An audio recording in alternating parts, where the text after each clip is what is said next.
My husband had a serious injury weeks ago. He's bedridden and his family come to see him every day. Mother-in-law keeps drilling what I need to do to make my husband comfortable, but does nothing to help. Just visits every day and sits around expecting to be fed and entertained. Sometimes my brother-in-law, his wife and kids join them and turn the house into a mess. Yesterday my mother-in-law, her husband and son came again. They checked on my husband, then went to sit in the living room for hours. I served them coffee and croissants. Hours later my husband threw up again, second time.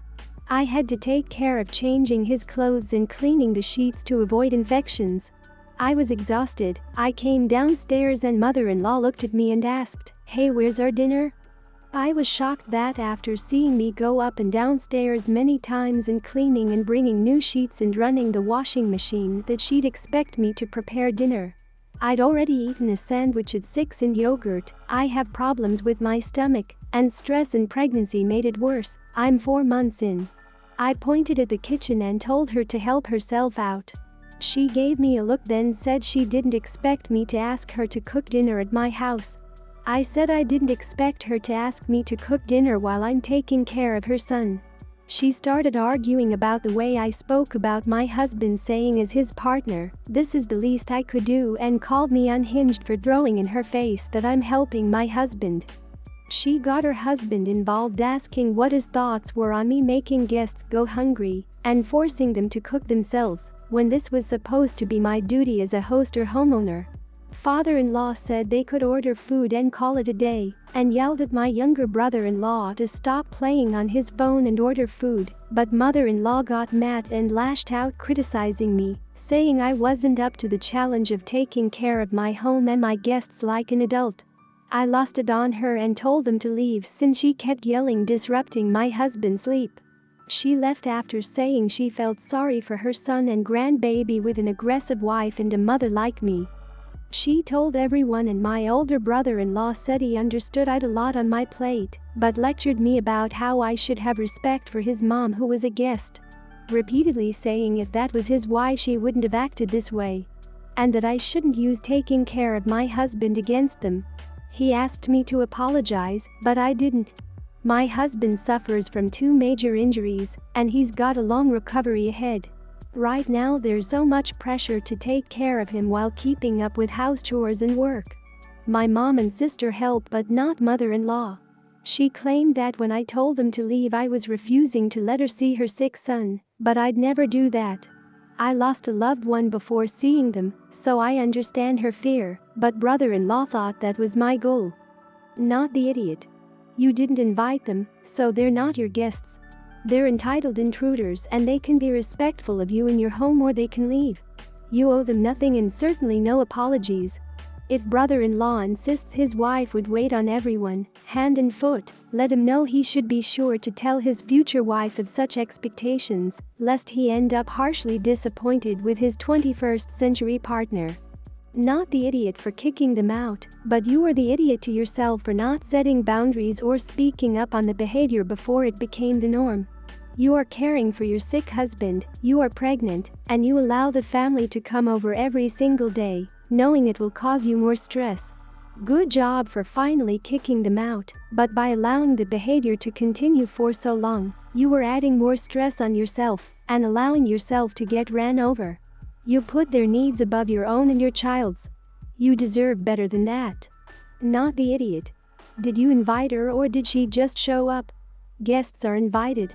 Guests should also have the good manners to not make unreasonable demands of their hosts, like rudely asking where dinner is, while their host is in the midst of caretaking duties for the injured. Your mother-in-law is just not a nice person. You are not required to be polite to rude people. Sitting around for hours, making more work for you isn't helpful or, dare I say, wanted. You have nothing to apologize for. So, a while ago a friend of mine got me into martial arts. It started as a joke, but it's legit amazing, not only for knowing self-defense, but also getting physical activity. I used to go 2 or 4 times a week. Sometimes my wife went with me, and sometimes she didn't. It became my refuge. I noticed that I have been so much happier since I started, and my mind and body is healthy for the first time in a while. Now, she is heavily pregnant and is having issues with her sciatic nerve, and it's causing her a lot of pain, so her OB ordered her to just chill out and not move a lot.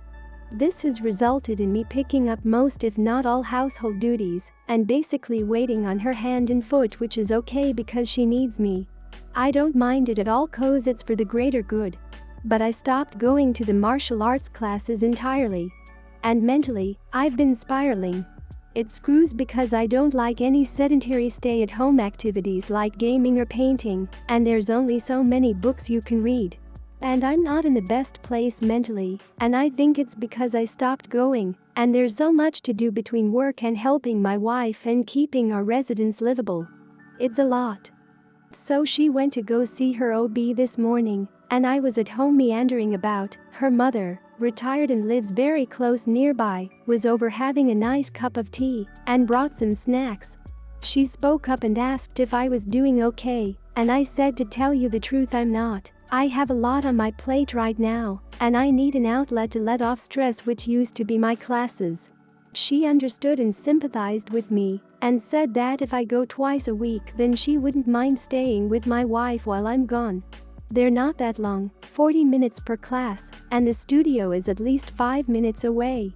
She said it would prepare her for grandmother duties, which we both laughed at lol. So her mom left, wife came back, and I approached the topic with her gently because I knew it would be a tough topic. I told her the issues that I was having and I said that I would like to go back to doing martial arts classes twice a week for my own mental health. She didn't respond well to it.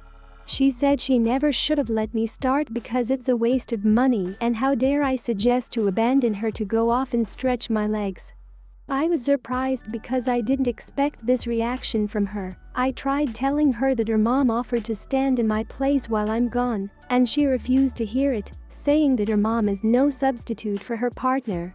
I just didn't argue back and waited till she was done, but I'm on a quick 20-minute walk now, and I don't know what I'm going to do. There's still 4 months to go and I don't know how I'm going to survive. And now she's blowing up my phone and demanding I come back, but I just feel so sad. For the first time I feel a bit resentful. I just don't know what to do. Not the idiot. Normal pregnancy is hard, let alone one with the condition she has. However, that does not give your wife the right to shackle you to her side at all times. You are, after all, a human that needs rest, and, in this case, your rest is going to the classes. Moreover, you will not be leaving her alone, since her mother offered to stay with her, which is very kind of her, by the way. I suggest you speak to your mother-in-law and have her speak to your wife. Perhaps that will convince her. I'm going to say no idiots here, let me elaborate. OP's not the idiot, 2 classes a week isn't a lot, and I completely agree with him on what a good workout can do for mental stress. His wife is possibly not the idiot either, she's dealing with a complicated pregnancy, and could also be dealing with depression or other hormone imbalance issues. Another talk at a calmer time might be what's required. All the women giving examples of their own pregnancy in comparison, you also know that it can be very different for everyone, so maybe don't compare. Not the idiot, especially since it was your wife's mother who suggested you go. If other people are noticing how much you need a break, then you definitely need one. I assume you're out at work some of the time. What does your wife do while you're out? Maybe she's feeling lonely as she's at home by herself all day, not able to do much. However, her demanding you be there 100% of the time, even when someone else is offering to come and be with your wife while you're away, is totally unreasonable. Back in May, a student of mine emailed me 2 days before when her final was scheduled. Her twin brother passed away early that night due to the negligence of a drunk driver. She said that she does not think she would be able to take the final and asked if she would be able to reschedule. I sent my condolences and let her know that she could have as much time as she needed and that I will get in touch with her later in the summer. Due to administrative policies, Friday was the deadline to submit extended deadline grades. I told her she could take the test as late as July 16th if she wanted a grade for the semester. Alternatively, I could give her an incomplete, which is essentially the grade of could not complete the class for extenuating circumstances. Lastly, she could apply for a leave of absence and would be able to complete the final when she returns. She thanked me and told me she will get back to me with her preference soon. I emailed her again 3 days later and asked if she had a preference regarding what to do for her final. She didn't respond, so I emailed her again on June 24th, July 1st, July 8th, July 12th, and July 15th. I also mailed a letter to her place of residency that essentially said the same thing and left a voicemail on her cell phone. She failed to reply to any of my means of communication, including the ones that told her that without a response, I would be forced to give her a 0 for the final, which was worth 50% of her final grade. In order to qualify for an incomplete, she would have to sign a form and have it looked by both the professor, me, and her faculty advisor. The leave of absence is a student disability services policy, so I couldn't do anything with her going through them. Because she did not get back to me, I submitted a 0 for her final, and she failed the class.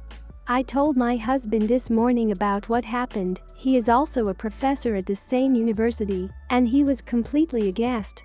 He told me I should have just made the final not count towards calculation for her final grade, or just say she got a passing grade on the exam.